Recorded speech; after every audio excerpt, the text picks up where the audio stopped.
ডাকসুতে বড় ব্যবধানে শিবির প্যানেলের জয়। স্বর্ণের দাম আবারও বেড়েছে, নতুন রেকর্ড। জেএনজি আন্দোলনের মুখে নেপালের প্রধানমন্ত্রীর পদত্যাগ। বলিভিয়ার মাঠে হারল ব্রাজিল। শেষটায় হারল মেসিবিহীন আর্জেন্টিনা। আসসালামু আলাইকুম। বার্ড নিউজ 24-এ আপনাদের সবাইকে স্বাগত জানাচ্ছি। আমি নাইমা আক্তার কেয়া। এতক্ষণ দেখছিলেন সংবাদ শিরোনাম, এখন দেখবেন বিস্তারিত। ঢাকা বিশ্ববিদ্যালয় কেন্দ্রীয় ছাত্র সংসদ ডাকসু নির্বাচনে বড় ব্যবধানে জয়লাভ করেছে ইসলামী ছাত্র শিবির সমর্থিত প্যানেল। বুধবার সকালে চূড়ান্ত ফলাফল ঘোষণা করা হয়। এতে শিবির সমর্থিত ঐক্যবদ্ধ শিক্ষার্থী জোট প্যানেলের ভিপি প্রার্থী সাদিক কায়েম পেয়েছেন 14,042 ভোট, আর ছাত্রদল সমর্থিত প্যানেলের আবিদুল ইসলাম খান পেয়েছেন 5,708 ভোট। জিএস তথা সাধারণ সম্পাদক পদে শিবির সমর্থিত প্যানেলের প্রার্থী SM ফরহাদ 10,794 ভোটে পেয়ে বিজয়ী হয়েছেন। নিকটতম প্রতিদ্বন্দ্বী ছাত্রদল সমর্থিত প্যানেলের প্রার্থী হামিম 5,283 ভোট পেয়েছেন। এজিএস পদে শিবির সমর্থিত প্যানেলের মহিউদ্দিন খান 11,772 ভোট পেয়ে নির্বাচিত হয়েছেন। তার নিকটতম প্রতিদ্বন্দ্বী তানভীর আল হাদি মায়েদ 5,064 ভোট পেয়েছেন।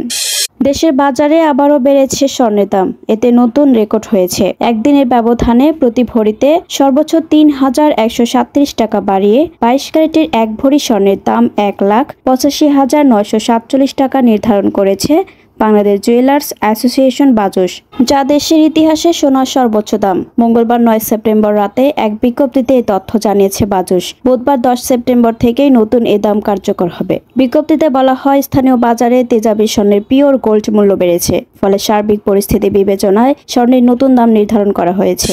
নেপালের প্রধানমন্ত্রী কেপি শর্মা ওলি পদত্যাগ করছেন। মঙ্গলবার দুপুরে তিনি পদত্যাগ করেন। নেপালের তরুণদের উপর আইনশৃঙ্খলা বাহিনীর হামলায় দুদিনেই বহু হতাহতের ঘটনা ঘটেছে। এর মধ্যে গুঞ্জন ছিল নেপালের প্রধানমন্ত্রী পদত্যাগ করছেন। অবশেষে সেই গুঞ্জনই সত্যি হলো। এর আগে নেপালের প্রধানমন্ত্রী কেপি শর্মা ওলির পদত্যাগের দাবিতে মঙ্গলবার নতুন করে বিক্ষোভ ছড়িয়ে পড়ে। মন্ত্রী ও রাজনৈতিক নেতাদের বাড়ি ঘরে হামলা চালান বিক্ষোভকারীরা। ঘটেছে অগ্নিসংযোগের ঘটনাও। বিক্ষোভকারীদের উপর অতিরিক্ত বল প্রয়োগের অভিযোগে কারফিউ উপেক্ষা করে নেপালে বিক্ষোভ অব্যাহত থাকে। সামাজিক মাধ্যমের উপর থেকে নিষেধাজ্ঞা তুলে নেওয়ার পরেও বিক্ষোভ থামেনি, বরং এর তীব্রতা বেড়ে যায়। এই পরিস্থিতিতে বড় বিপদ এড়াতে দেশ ছাড়ার পরিকল্পনা করছেন প্রধানমন্ত্রী কেপি শর্মা ওলি। নেপালের প্রধানমন্ত্রীর ঘনিষ্ঠ সূত্র জানায়, চিকিৎসার কথা বলে তিনি দুবাই যাওয়ার পরিকল্পনা করছেন। বেসরকারি বিমান সংস্থা হিমালয় এয়ারলাইন্সকে প্রস্তুত থাকতে বলা হয়েছে। নেপালের প্রধানমন্ত্রীর ঘনিষ্ঠ সূত্র জানায়, চিকিৎসার কথা বলে তিনি দুবাই যাওয়ার পরিকল্পনা করছেন।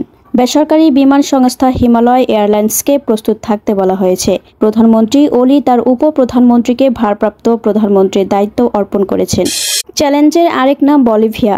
ম্যাচ এই দেশটিতে হলে প্রতিপক্ষের কষ্টের যেন শেষ থাকে না। সমুদ্রপৃষ্ঠ থেকে উঁচু এই দেশে খেলতে গেলে ভয় কাজ করে সবার মধ্যে।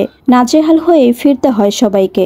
সমুদ্রপৃষ্ঠ থেকে 4,150 মিটার উঁচুতে খেলা, আতঙ্ক কাজ করবেই, এটাই তো স্বাভাবিক। তবে এসব কিছু একপাশে সরিয়ে রেখে বলিভিয়ার মাঠ এলো আলতো স্টেডিয়ামে আতিথ্য নিয়েছিল ব্রাজিল। তবে বিশ্বকাপ বাছাই শেষ ম্যাচে নাস্তানাবুদ হতে হয়নি সেলেসাওদের, কিন্তু বলিভিয়ার কাছে 1-0 গোলের হারের তেতো স্বাদ হজম করে ফিরেছেন কোচ কার্লো আনচেলত্তির শিষ্যরা। 2026 বিশ্বকাপের টিকিট আগেই কেটেছে আর্জেন্টিনা। শেষ হয়েছে দক্ষিণ আমেরিকান অঞ্চলের বিশ্বকাপ বাছাই পর্ব, কিন্তু শেষটা রাঙাতে পারল না আলবি সেলেস্তারা। নিজেদের শেষ ম্যাচে ইকুয়েডরের মাঠে 1-0 গোলে ধরাশায়ী হয়েছে কোচ লিওনেল স্কালোনির শিষ্যরা। এতক্ষণ আমাদের সাথে থাকার জন্য আপনাদের সবাইকে ধন্যবাদ। পরবর্তী সংবাদ দেখার জন্য আমন্ত্রণ এবং সাবস্ক্রাইব করে বার্ড নিউজের পাশে থাকুন।